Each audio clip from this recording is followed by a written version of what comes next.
Welcome to Military Spouse World 1-to-1, a weekday podcast featuring a military family shaker and mover, helping you navigate this amazing chapter in life. Here's your host, Dave Etter. On today's episode of Spouse World 1-to-1, we meet Cassandra Bratcher. She is the founder of the United Military Significant Others Incorporated. She tells us what that is, how long they've been around, and what it is they do. Let's go meet her. Hello, Cassandra. How are you? I am fantastic. You are now in Washington, D.C., I hear. Yes. And you wanted to come onto the show and talk about the United Military Significant Others.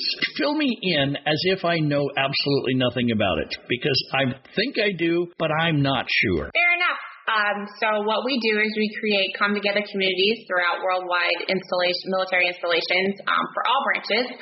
And what we do is get people to come out from behind laptop land and start connecting in person again to create real relationships outside of social media so that they have not only a warm hug to be receiving them when they show up, but also to create things where they're going to be able to have emergency contacts and be able to have people to rely on no matter where they go in the world. So how did you land on the Significant Others label? What was most important to me when I started this was that it had to be girlfriends, boyfriends, fiancés, and spouses for multiple reasons, but more importantly because as soon as you fall in love with a military member, we fall in love with you. So it was, there's a lot of stereotypes out there. Well, they've only been dating a few weeks or they've only been together, whatever, and so people don't embrace as much as we should or take responsibility to do so. And what that lacks for success in a relationship is that we have a responsibility as people that understand how to navigate to grab them the moment they walk in the door. And that's what I advocate for because, it might be a revolving door. Maybe they don't get it across the finish line, but who knows if they could have if they had the support from day one. So you're approaching it from not from the side that most people are going to fall on with, and that is that if it's a boyfriend, girlfriend, fiancés, there's nothing written in stone that you're going to be with that person forever. So are you part of the military family, that service member's family, or are you just a love interest? And most people will say, no, they're not a part of the family because there's too much paperwork, too much black and white, and a lot of red tape to be involved with, et cetera. And so they try to marginalize it by saying, look, marry that service member, then we'll talk. That's what most people think. But you're saying just the opposite. That doesn't necessarily prove it's going to be a good thing anyway. If you can get them on board with us and our lifestyle, maybe they can be the ones that say, hey, not only do I need this, but I want to help you, and that makes for a better union when they finally do get married. Ultimately, it comes down to this. To put it in the simplest terms possible, I'm gonna speak boy a lot, and I was just like a dude born into a woman's body. What it comes down to is, think about this. When you go into a new relationship and you treat your significant other like the last one that cheated on you, how much success is that relationship going to have?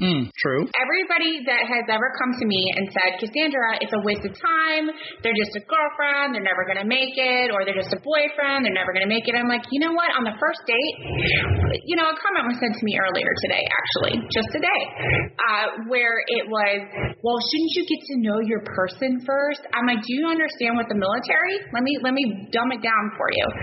If you understand the military, that is their life. That is who they are. It is all encompassing. So if you do not take that time to learn what the military is, not what you read in a book, not what you see on the news, not what your parents are saying, or whatever the case may be, that is all encompassing of who that person is. And if us, as a military community, have the answers for the questions they don't know what to ask, then why are we not being more proactive to grab them and say, hey, girl, let's talk about this. Hey, guy, let's talk about this. If you guys are going to be looking into this is what you should, here's my story, and then if this is something that you want to do or something you don't want to do, at least they're educated, as opposed to never getting across the finish line because nobody gave them a chance. It is so true. Yeah, love, marriage, and relationships can be broken or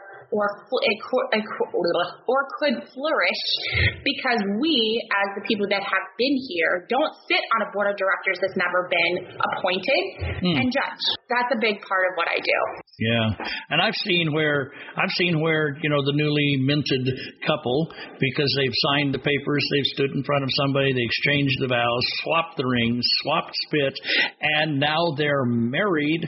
All of a sudden, now go into the military, and it's like, I had no idea this is what I was getting myself into. You signed up for it, not me, and it becomes a big, ugly mess. Oh, yeah, that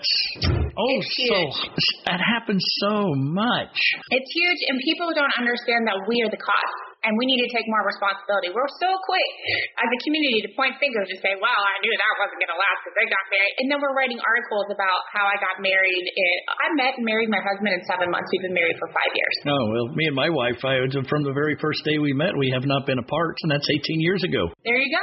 So, I mean, it's so quick to be like, well, they've only been dating. Well, if you can get rid of it on the first date and figure out whether or not you do or you do not want to be a part of this life, you avoid a divorce down the line. Yeah. And once you become a part of the community, I envision this bench of a committee that sits there and, slams their gavel down sometimes and goes, hey, you've made it. You're not worthy. You're not worthy. You're okay. You spent enough time. And you know what I say to people? Crosses by my path. When do you send the memo that they've made it? Because I never got a memo. I just fought tooth and nail to be where I am today. So you tell them they're not ready to be recognized, but then you tell them when they are? When did somebody come down and tap you on the head and say you're a special person to make that decision? Yeah, well, those people you can't shut up either. They're going to continue to be that attitude. They're going to be that person that's going to make that kind of a judgment. Is it easier to try and fix the people that are creating the problems than it is to strengthen those that are on the receiving end? What I always say is this: never step in front of somebody that's not going to move. Go around them because there's somebody standing right behind them waiting for you to get to them. Oh, nice. Can I quote you on that? That's yes, cool. You can. I like that. Yes, you can. It is my mantra. I do not let anybody stand in my way. And that's because, Dave, when I came onto the scene, you can imagine me being a little spitfire.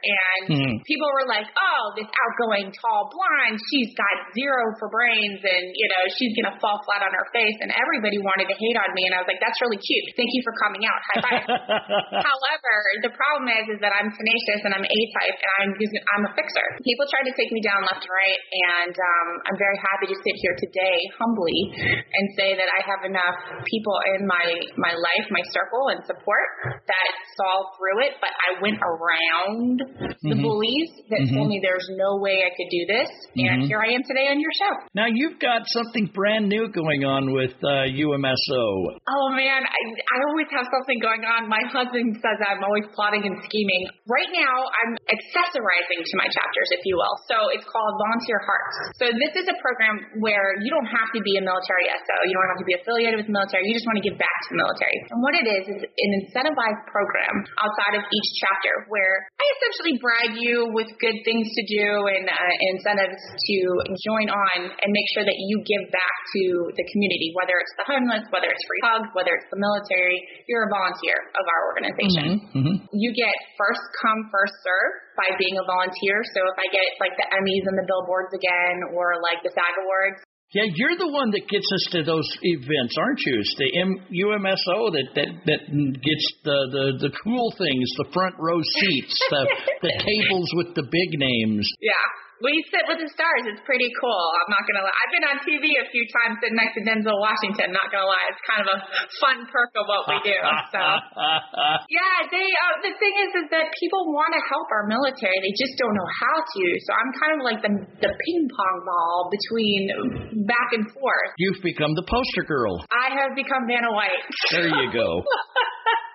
I have become Vanna White. So, I work with professional sports teams. I work with General Hospital. I've worked with, LA as far as, the award shows. I've had so much support in that area for what they want to do for our significant others. It absolutely blows my mind. And I'd send them bottles of wine and cruises for thank you gifts because I'm like, thank you so much, because we grant wishes. And that's a big part of what we do. So you can go to our site and put in your wildest dream. And I'm talking to Keith Urban's people right now because our latest wish that came in the other day was to be able to come back from his 5th deployment next year and be able to attend Kenny Chesney. And hopefully one of the members is listening, but if she's not, then I'm working on some pretty big plans to get him backstage. Oh, that is nice.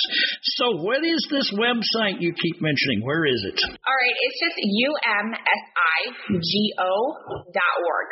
No, UMSIGO, like Significant Other. Oh, gotcha. UMSIGO. Yes, exactly right. Got it. .com, .org, .org. Fantastic. And how can somebody get a hold of you personally? Do you take personal requests or personal? Yeah, you can either call me on my cell phone, which is 571-216-8164, or you can email me at Cassandra, CASSANDRA @UMSIGO.org.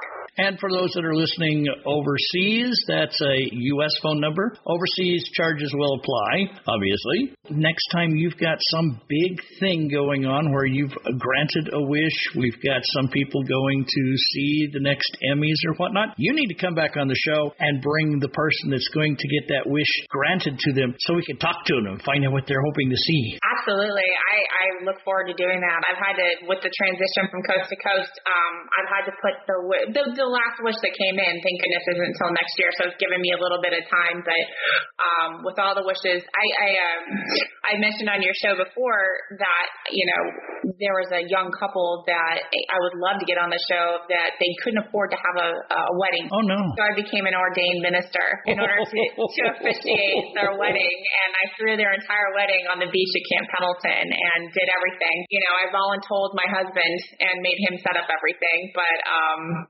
we did their entire wedding and reception on Camp Pendleton. So. Wow. So you can do marriages, too. I can. You are versatile. She can I can't sing. Be trusted. She can sing too, people. I can't sing. Yeah, she goes. No. She does karaoke very well, people. That was Dee. She made me look good. That was you. You found me and you went, oh, Dave, come on, we're doing karaoke. Ta-da, we did karaoke. It was great. Okay. It was a lot of fun. Thank you, Cassandra, and we will talk to you next time. Absolutely. Thanks for your time, Dave. It's always great to talk to you. Bye-bye. Bye. Do you like Spouse World 1-to-1? Want to support the efforts to bring interesting and inspiring military spouses into the spotlight? Then go to patreon.com/spouseworld and become a patron. It's a great way to spread the love. Military Spouse World 1-to-1 is a BDE Productions podcast. The views and opinions of the host or any of the guests are not that of BDE Productions or sponsors. Be sure to like this episode and subscribe to Spouse World 1-to-1.